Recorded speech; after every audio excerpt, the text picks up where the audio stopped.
Olá, pessoal! Nós estamos de volta com mais um programa Viva Bem. Seja muito bem-vindo a este programa. Nós estamos novamente com a Miriam Labuto, ela é psicanalista. Hoje ela vai contar um pouquinho da história dela, do Instituto e falar para nós sobre a psicanálise. Miriam, você pode se apresentar, por gentileza? Oi, tudo bem? Meu nome é Miriam Labuto, sou psicanalista clínico. Eu sou mestre em psicanálise e também sou master coach, master em PNL, porque na verdade a minha jornada começou exatamente nessa busca. Começou pelo coach, né? E aí um dia eu vi uma menina falando que eu poderia também ser psicanalista, né? Que ela era psicanalista. Eu falei assim, mas como? Não precisa ser psicólogo para ser psicanalista? Ela falou, não, não precisa, eu sou educadora física. E aí eu me interessei por esse mundo da psicanálise, eu busquei um instituto para fazer a minha primeira formação, depois eu fui dando continuidade na formação. Eu busquei uma especialização, uma pós-graduação de especialização em psicanálise clínica. Depois eu fui fazer psicanálise lacaniana. Depois eu fui fazer a psicanálise junguiana, porque eu queria entender bastante, né? E eu comecei, o meu caminho de busca através da neurociência, neuropsicanálise, para buscar esse aprofundamento profissional. Você falou de vários termos, né? Então nós estamos aqui no programa com várias pessoas nos assistindo. Eu queria que você explicasse para nós, coaching, master coaching, a psicanálise nas linhas dentro da psicanálise, né? Tá. O que quando você fala porque a gente sabe, quando a gente fala na psicanálise, a gente pensa logo em Freud, né? Que é o pai da psicanálise. E daí queria que você explicasse um pouco, Lacan, Winnicott. Você falou novo para mim a psicanálise sobre a versão junguiana. Sim. A gente sabe lá que Freud e Jung começaram juntos. Jung começou com Freud, né? Uhum. E acabou criando a teoria analítica depois. Psicologia analítica. A psicologia analítica, né? Aí queria que você explicasse isso. Coaching, master coaching e as abordagens terapêuticas que você colocou. Ok. O coaching, ele se divide em personal coach, o life coach, executive coach e o master coach, né? O personal é que ele vai trabalhar a sua personalidade, aquilo que você quer resolver no aqui e agora, vai fazer um planejamento para você, né? É um personal ou life coach. Esse profissional? Quando eu busco esse profissional, quando eu preciso resolver um problema que me impacta hoje, por exemplo, eu preciso resolver um problema da minha vida emocional. Tem gente que procura para terminar com um namorado, namorada, por exemplo, que não consegue terminar. Então ele precisa entrar e faz um planejamento para poder terminar com essa pessoa. Até isso se procura, né? Isso é o life coach, eu quero entender minha vida. Hoje, o Life Coach se abriu e se ramificou imensamente. Aí nós temos coach emocional, coach esotérico, coach de vida, e aí eles vão colocando os nomes. Mas isso tudo é um aqui e agora, e eu vou criar um planejamento. São só 10 sessões, tá? Dentro dessas 10 sessões vai se resolvendo a problemática. O Executive Coach é para eu saber sobre a minha carreira.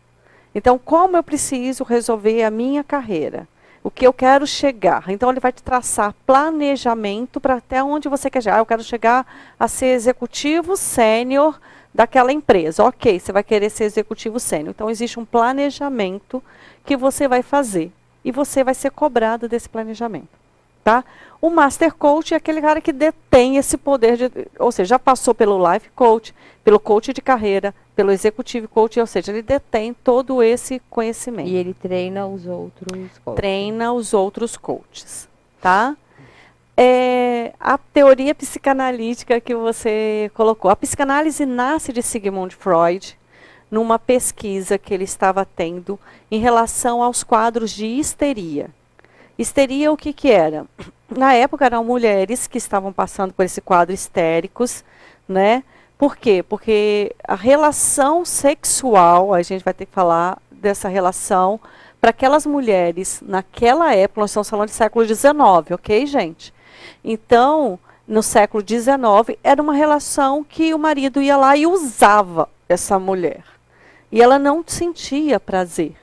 Era simplesmente um uso, né? Era uma boneca inflável, vamos botar assim. Ela só era dona do lar, cuidava dos filhos, relação para procriação, e ela não podia sentir prazer. Então, ela estava entrando em quadros de histeria, que paralisam o músculo, toda a parte atua no córtex motor. E ele começou a investigar profundamente os processos neuróticos que estavam acontecendo naquelas mulheres, tá? E aí, depois de Freud, nós temos aí Jung, dentro da linha junguiana. Jung começa com Freud, começa entendendo esses processos, só que Jung ele começa a entrar por uma outra vertente que a gente entende, uma vertente até mais espiritualizada dessa situação.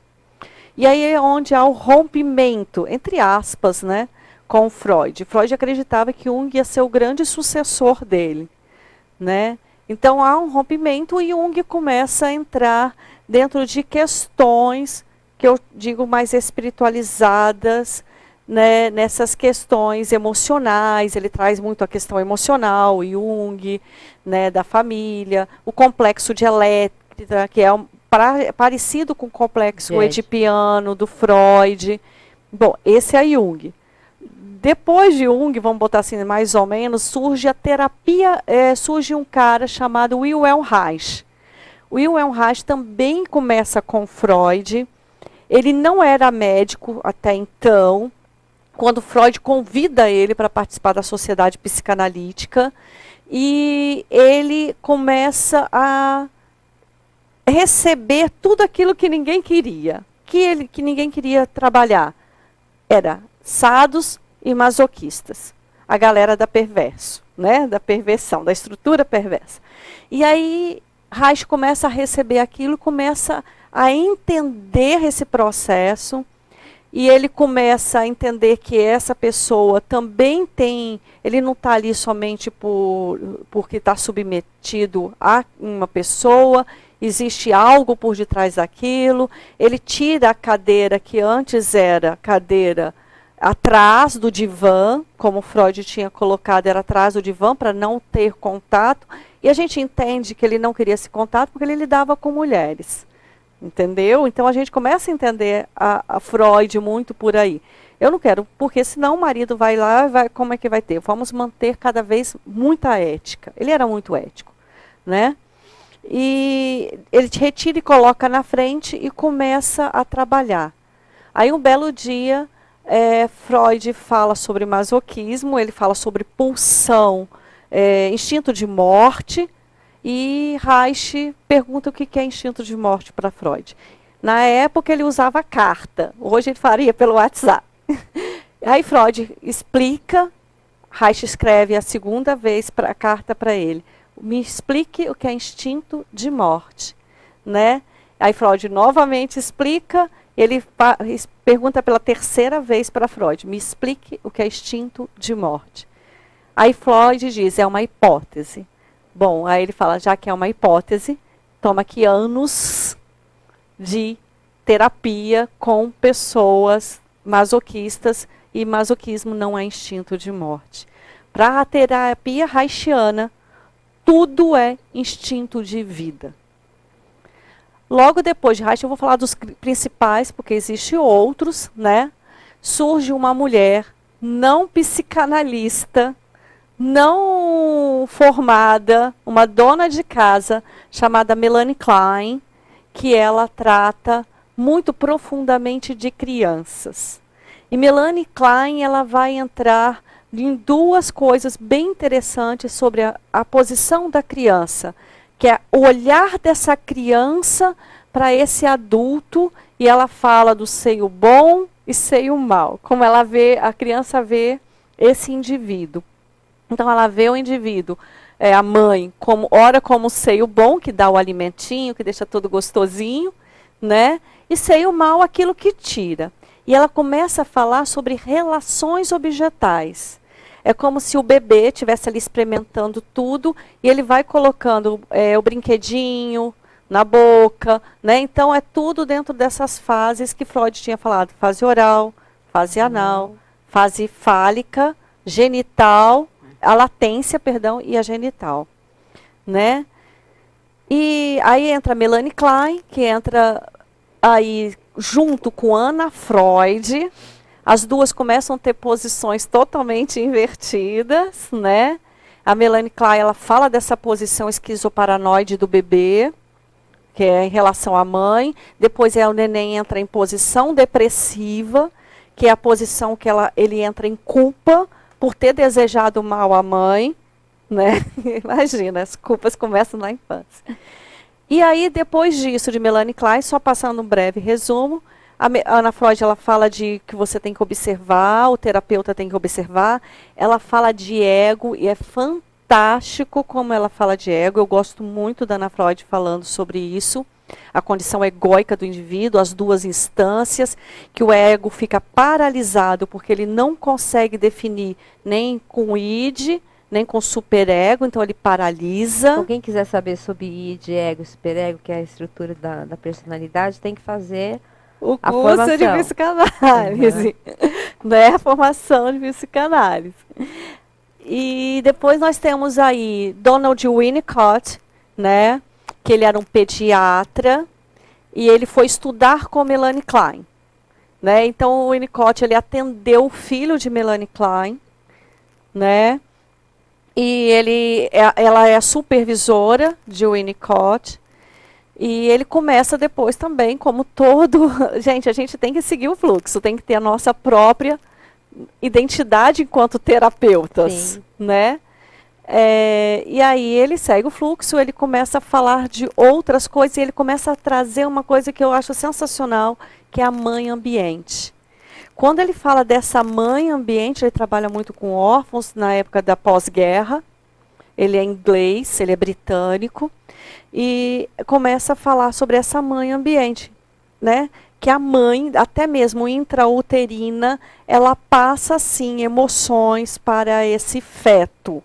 Ele não sabe verbalizar, mas ele consegue sentir, né? Essa mãe ambiente. E o próprio ambiente, depois que o bebê nasce, vai colocando em xeque tudo aquilo que ele está sentindo. E fechando os grandes psicanalistas, né, nós temos aí aquele que eu sou apaixonada de coração, chamado Jacques Lacan. Que é a tua linha, Miriam? Minha linha é bem lacaniana. Embora que os amigos meus falem que eu sou mais gestaltiana do que só lacaniana, né? Mas nós temos aí Jacques Lacan, fechando essa linha do psicanalista, trazendo o real, o mundo simbólico, imaginário. Vou falar assim para ficar mais fácil, me perdoe os psicanalistas, mas para o pessoal entender, tá? Que é o real e simbólico imaginário que constitui a gente enquanto sujeito. E ele coloca a falta como um elemento central dentro desse processo, que é a falta desse indivíduo, e nós sempre vamos estar em falta, né? E depois nós temos os outros grandes pós dentro desse processo, que aí nós temos Gestalt, que foi psicanalista também. Nós temos Christian Dunker, hoje na atualidade no Brasil. Jorge Forbes, na atualidade no Brasil. Judith Butler, que ela é uma fera em psicanálise, né? Fora do Brasil. Nós temos Françoise Doutor, que também segue a linha lacaniana, mas ela também segue o próprio caminho depois, que trabalha psicanálise com criança. Ou seja, nós temos um grande número hoje de psicanalistas atuando aí como um norte para os psicanalistas que estão chegando. Interessante, né? Então, dentro da psicanálise, pelo que você explica, existem várias ramificações, várias vertentes em que eu sigo lá a psicanálise, um pouco a psicanálise de Freud, mas eu tenho algumas coisas que são diferentes aí durante o processo terapêutico. explicar um pouquinho também que quando nós definimos uma linha terapêutica, eu sou terapeuta cognitivo-comportamental, nada é 100%, né, Miriam? Há uma...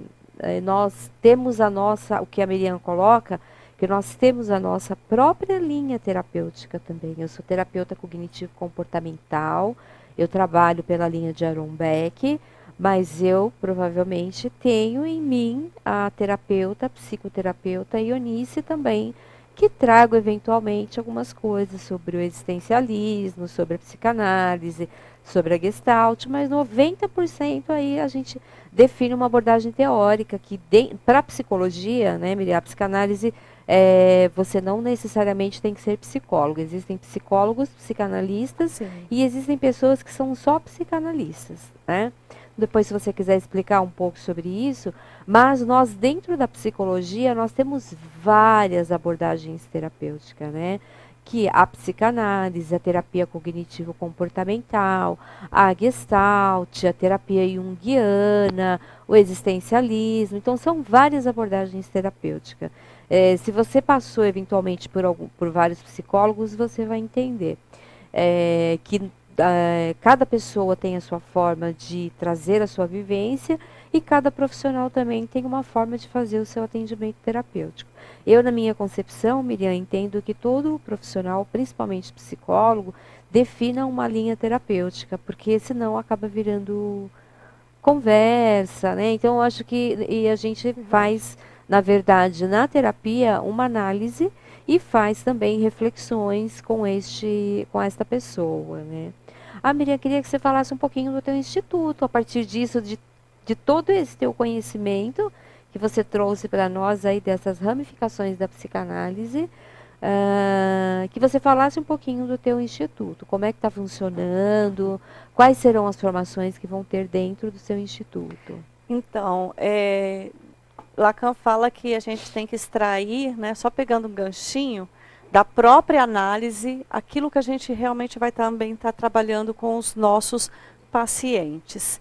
Eu concordo que tenha que ter realmente uma linha, você tem que ter um norte. Você pode extrair, mas você tem que ter aquilo que te dá base, aquilo que te sustenta dentro da sua teoria, né? Dentro daquilo que você vivencia em análise. E uma coisa que eu acho extremamente importante colocar, todo psicanalista tem que também fazer análise, tá? Isso é uma coisa do tripé freudiano, né? O Freud fala muito claro isso. Tem que fazer análise, tem que estudar e tem que colocar em prática. Eu vou falar assim para ficar mais fácil, tá? Sobre o meu instituto. O meu instituto, ele nasce exatamente nesse meu entender sobre psicanálise, nesse meu amadurecimento quanto psicanalista, né? Eu estou criando um instituto que ele é diferenciado no mercado. Por que ele é diferenciado no mercado? Você vai estudar Freud? Vai. Você vai estudar Lacan? Você vai estudar Lacan, você vai estudar Jung, mas você também vai estudar as teorias contemporâneas, né? Então, dentro dessa teoria contemporânea, eu vou estudar Jorge Forbes, eu vou estudar Christian Dunker, eu vou estudar Augusto Cury, porque eu tenho que saber como é que está se passando este mundo. Eu vou estudar Judith Butler também. Eu vou estudar a teoria da criança, não só Melanie Klein, mas a teoria da criança. Porque a teoria da criança são muitos. Nós temos ludoterapia dentro da teoria da criança, nós temos Melanie Klein, Anna Freud, Donald Winnicott, Françoise Doutor. Então, nós vamos estudar essa parte da teoria da criança.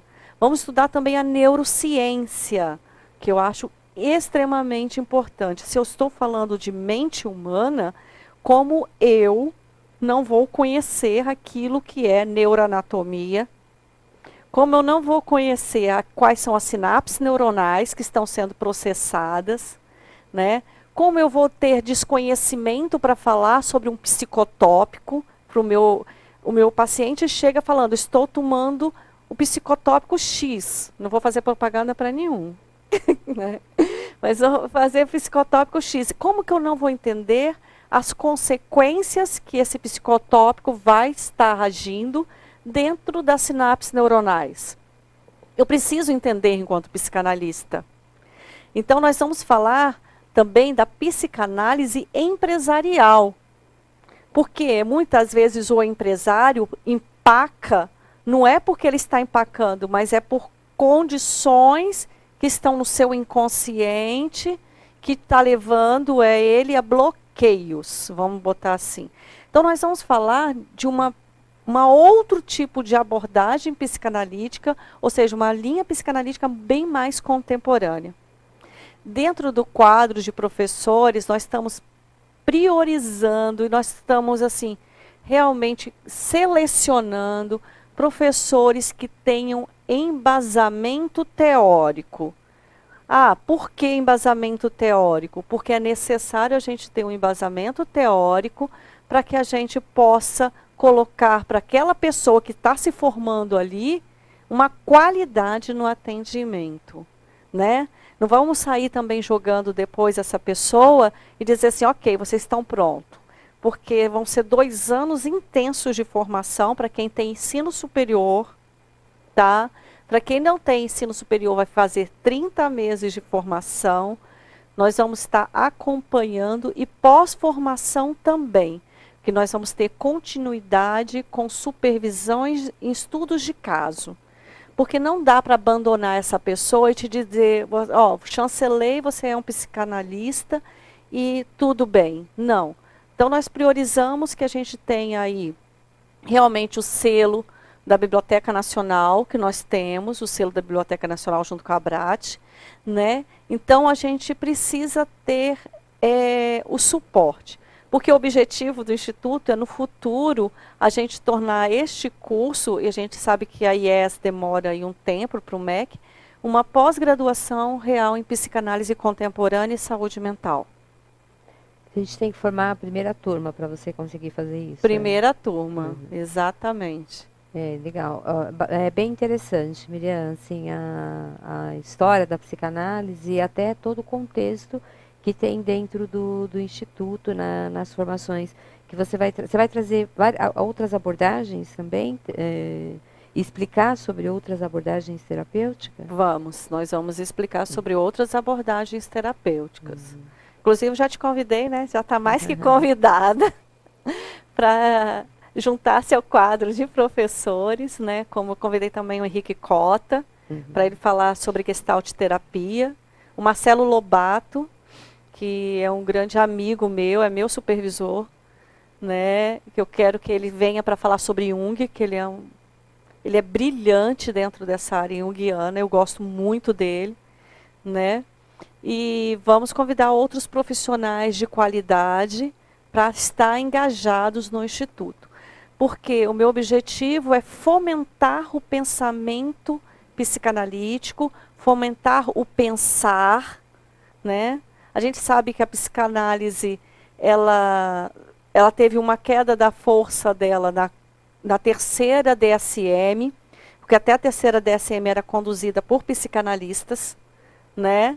Depois, com a ascensão... Deixa eu só fazer um parênteses, Miriam. O DSM é um manual diagnóstico feito por psiquiatras. Tá? Mas no início eles foram feitos pelos psicanalistas. O primeiro, o segundo e o terceiro DSM foi escrito pelo psicanalista. Que é o manual que dá o norte das patologias. Das patologias clínicas, né? Nós temos 2 manuais diagnósticos.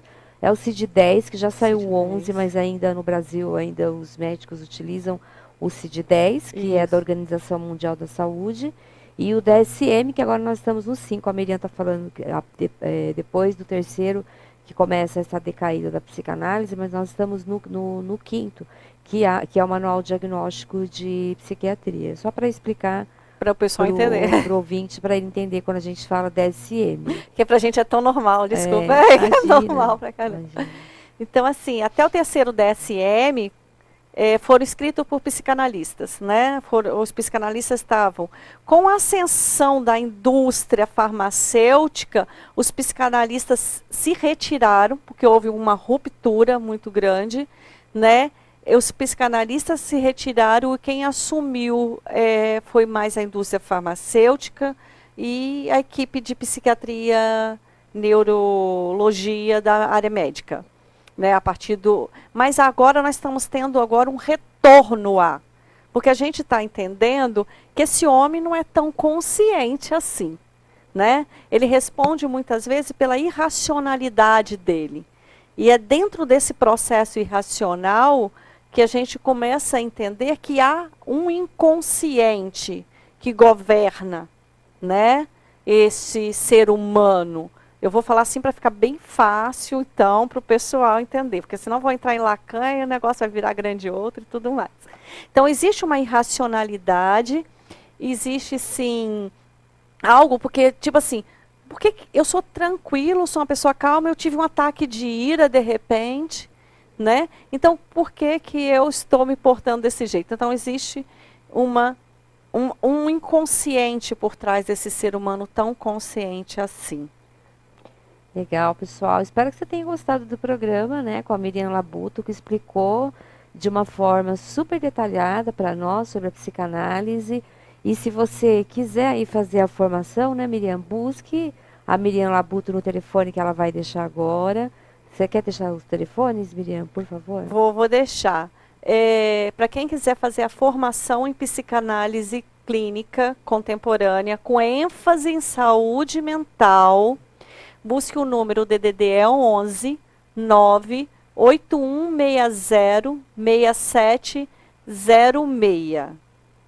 É só pelo telefone? Tem algum... Tem o site também. O www.iepsique.com.br.